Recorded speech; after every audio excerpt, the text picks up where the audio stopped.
share, and you're going to have to help me a whole lot. Maybe, is there anybody else that wants to come and be a young person for the day? No? Okay. So I have a question for you, Oliver, and it's very good to see you. And I know you're going on vacation later, so you will have your chance to be away when we do this. But are you ever mad? Yeah. I'll take notes, because Yeah, okay. So he's telling the truth. He does get mad. Do your parents ever get mad? Yeah. Yeah? Okay. And it's okay to say that because we all know that parents get mad, right? We know that we all get mad. What do you do when you get mad? How do you feel when you get mad? Do you have something that you do every time you're mad? Sometimes rage. Rage. What does rage look like? Do you stamp your feet? Do you throw things? You throw things. I do too. That is exactly what I do when I'm raged. And I hate to admit it, but I used to have pillows in my house that I could throw for that reason. Because when I got angry, I didn't want to hurt anything, but I would throw pillows or I would take them and hit with the pillows because damage was very minimal, right? Do you ever feel like your whole body tightens up and you can't move when you're angry? Yeah? Do you ever feel like your brain isn't yours when you're angry?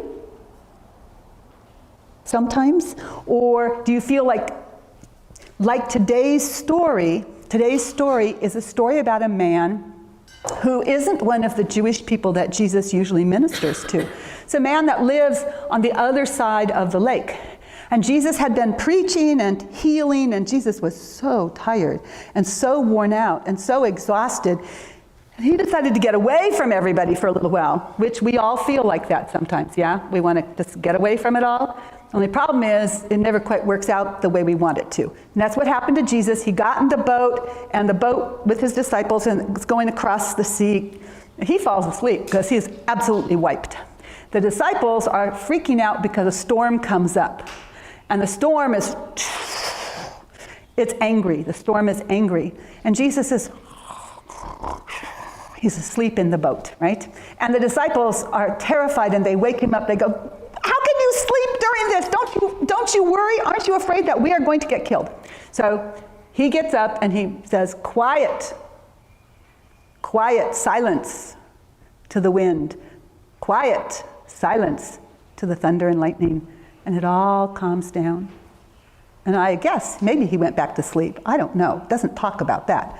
But when they land where they're going, the first thing that happens is they get off the boat and they start walking up the shore, and somebody comes running at them. Somebody who probably looks a lot like what you were describing, like where you're going, you're so tied up in knots and you're mad and your mind's just like somebody who was possessed, the way they describe it in the Bible, possessed by demons. Some people say possessed by the devil. They were out of control. They weren't in their right mind. They were so possessed that they actually didn't live in town with everybody else. They lived in the cemetery, in the tombs, where there's caves in the rock walls, where they bury people. They lived there, and actually the townspeople were so afraid of this person that they had chained him to the rocks. But he was so angry that he just broke the chains. He broke the chains, and he comes running up to Jesus. Now, if you were one of the disciples, what would you be thinking as this mad person runs towards Jesus? You run. You'd run. Okay, I think that's a very real answer. I would start running the other way. But Jesus did not do that. He stepped up to the person, and the man threw himself at Jesus' feet. And it doesn't say specifically this in the Bible, but it's hinted at, that Jesus had said to the spirit, come out, unclean spirit.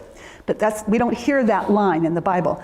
But the man, the spirit in the man, the demon that's in the man says, what do you want of me, Jesus, Son of the Most High God? What do you want? What do you want me for? Why are you here? I mean, he's like kind of going on the attack. And Jesus looks at him and says, what's your name? Now, when somebody asks you your name, is it hard to be mad at them? They're just saying, what's your name? It automatically brings everything down.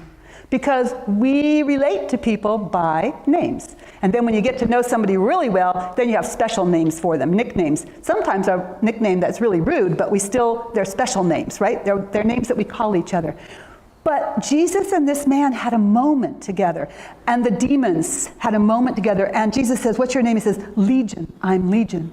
And Legion is a Roman name for their big group of army soldiers. So many, many, many, many people, demons, devils that were in this man's head. And Jesus, this is how we know that Jesus earlier had said, leave him, because the demon then was saying to Jesus, don't make me go into the abyss where you send the demons, where you send the devils. Don't make me go into the abyss. The abyss is a place where nothing, there's nothing. It's just, there's no life. It's just bleh. And he didn't want to go there. And so Jesus looked at the man, and they had a relationship because of the naming, because they knew each other's names. They had a relationship, like you and I have a relationship. We get mad at each other sometimes, we correct each other sometimes, but we got a relationship. And Jesus said to the spirit, the unclean spirit said, leave this man, and go into those pigs over there. And there was a crowd of pigs. Pigs don't come in crowds. There was a herd of pigs.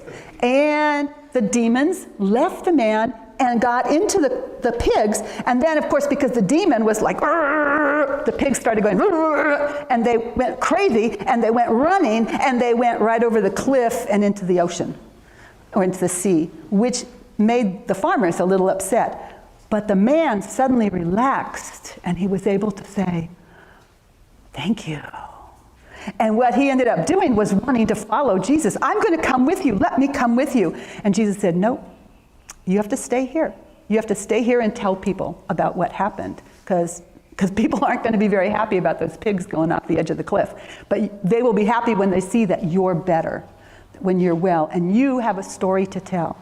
So sometimes when we get all mad and all angry and tied up in knots, we can throw pillows. We can throw things, we can hit, not other people. I used to have one of those punching bags. Do you ever have, those clowns that have a weight in the bottom and you can hit it and it falls over and it pops back up?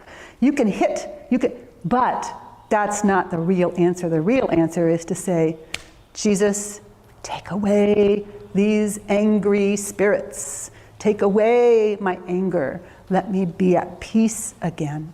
Get rid of the devils that are inside of me. So we're going to try and remember that when we get angry. And we will have a prayer. And you can remember this prayer to ask the next time you're angry. So let's bow our heads in prayer. Jesus, Son of the Most High God, we know that you know the spirits that are in our heads. We know that you know the spirits that make us angry and make us do things that might hurt other people. And Lord, remind us to say, take my spirits away. Please, Lord, get rid of my anger and my tied up in knots. It's not any fun, and it doesn't make me a person that people want to be around. Lord, you can take away the anger and the evil, and we leave it in your hands. And all God's children said, amen, right? Now I have something to help you remember, and then you're going to go with Connie over to Sunday school. But it was we think of the demon as the devil. So I thought maybe a little devil's food cake might be a good reminder of when you feel angry, you can say to Jesus, take my anger, drive it out of me. And there's that for you. And also, that goes along with that, when you are tied up in knots, when you're so confused and so frustrated and you're just going, ah! Kind of tied up like these pretzels. So you know that these are going to remind you that you can pray to Jesus and Jesus will help that go away. I remember somebody once in this church who was about a little younger than you, who one day came up to me and said, Barbara, the anger monster's gone. So maybe when you get angry, you can ask Jesus to make the anger monster go away, okay? You're welcome, and have a good time in Sunday school today. And we'll see you later, all right?